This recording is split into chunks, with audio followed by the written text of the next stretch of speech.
One truth Machiavelli knew: nice people don't win, they get crushed. Ever notice how the nice guy never wins? The sweetest people always end up broke, heartbroken, or holding someone else's coffee. Meanwhile, the ones who bend the rules, they run the show every time. And if that sounds harsh, well, Machiavelli figured this out 5 centuries ago. Fear beats love. Reality doesn't care about your feelings. Today, we're exposing why being nice is the fastest way to lose in life, and how to flip the script without becoming a full-blown villain. Stick around, because the truth will either make you powerful or painfully uncomfortable. Let's start with the obvious. Society raised you on a lie. From the day you were born, you were fed the same bedtime story. Be nice, and good things happen. Your teachers said, share your toys. Your parents said, play fair. Disney said, kindness always wins. Cute, except out here in the real world. Being nice doesn't get you the crown, it gets you crumbs. If niceness equaled power, kindergarten teachers would rule the planet. Let's be real. They're always available, always texting, always agreeing type. They're not the main character. They're the side quest people play when they're bored. But last time I checked, it's not Mrs. Applebaum sitting in the White House or running Amazon. It's the loud, bold, sometimes obnoxious. No disrespect to Mrs. Applebaum, but she's probably filling out paperwork while Jeff Bezos plays God with the economy. Here's the uncomfortable truth. Niceness is rewarded only when it benefits someone stronger than you. And deep down you think if you make everyone happy, you'll avoid pain. Spoiler, you won't. At work, the nice person? They're everyone's backup plan. The go-to for extra shifts. The hero who never gets the promotion. Today it happens on Zoom calls and dating apps instead of castle courtyards. And in relationships, even on social media. Who dominates? Is it the polite, agreeable guy posting motivational quotes? Nope. So why do we still worship niceness? Because it feels safe. It promises harmony. Machiavelli knew this in 1513, and it's still true in 2025. Nice people get eaten alive in power games. The only difference?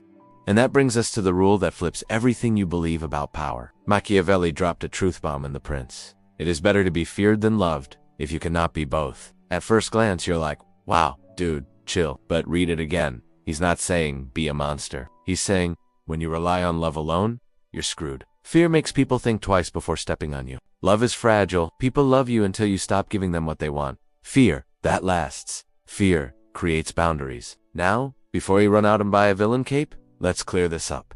Fear does not equal terror. You're not trying to be the office dictator who screams at interns and throws staples. Fear means respect, authority, and consequences. Example time. Imagine 2 bosses. Boss A, super nice, always saying yes, wants everyone to like them. Boss B, fair, but firm, sets boundaries, holds people accountable. Who gets more respect? Boss B. Boss A gets mimed in the group chat and ignored during meetings. This rule applies everywhere. The one who begs for love? Invisible. They don't beg for love, they manufacture power by controlling perception, limiting access, and making people want what they can't have. At work, the employee who quietly commands respect gets promoted, not the fun guy who brings donuts. In dating, the partner with standards is magnetic. In politics, leaders project strength because fear stabilizes loyalty. That's why Machiavelli argued, fear, done right, outlasts love. Fear works because humans crave security. When someone radiates authority, you feel safer even if you secretly hate them. And here's the kicker. Today's influencers,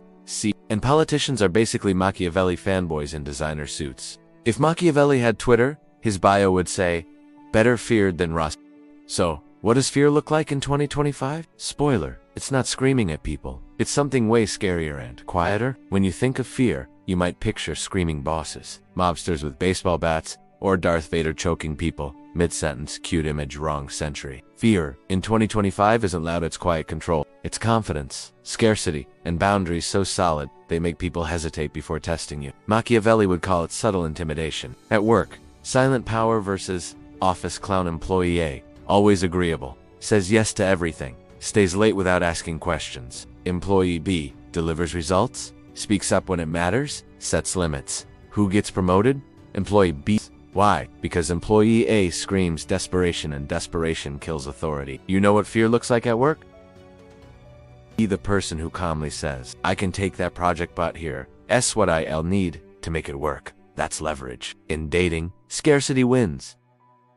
The always available person radiates low value. Power equals options plus boundaries. Example text. Thursday works? If not, no problem. Scarcity equals demand. It's economics, baby. On social media, controversy beats compliance. Who rules Instagram and TikTok? Not Mr. Polite Motivation. The ones blowing up own their narrative even if it sparks drama. Algorithms feed on outrage, fear of missing out, fear of being wrong. Machiavelli predicted this. Control perception or die irrelevant. Corporate case study. The silent CEO effect. They speak rarely, but when they do, everyone shuts up. The most intimidating leader isn't the loudest. Presence equals power. Always available equals common. Politics. The ultimate fear game. Campaigns run on fear. Fear of crime, fear of losing jobs, fear of them. Machiavelli wrote it centuries ago. Modern politics just added memes. Punchline. Fear in 2025 equals quiet confidence plus scarcity plus control. And it works everywhere. Now, how do you use this without becoming the villain? At this point, you know fear wins. You know, nice loses. But how do you use fear without turning into a TikTok villain with a motivational podcast and 3 lawsuits? Here's the truth. Fear isn't about terror. It's about boundaries plus confidence plus perception. The 3 pillars of quiet dominance. Let's break it down. Step 1. Control perception like your life depends on it. Machiavelli's golden rule. People judge what they see, not what they feel. Translation. Nobody cares about your intentions. They care about your image. Practical moves. Confidence first.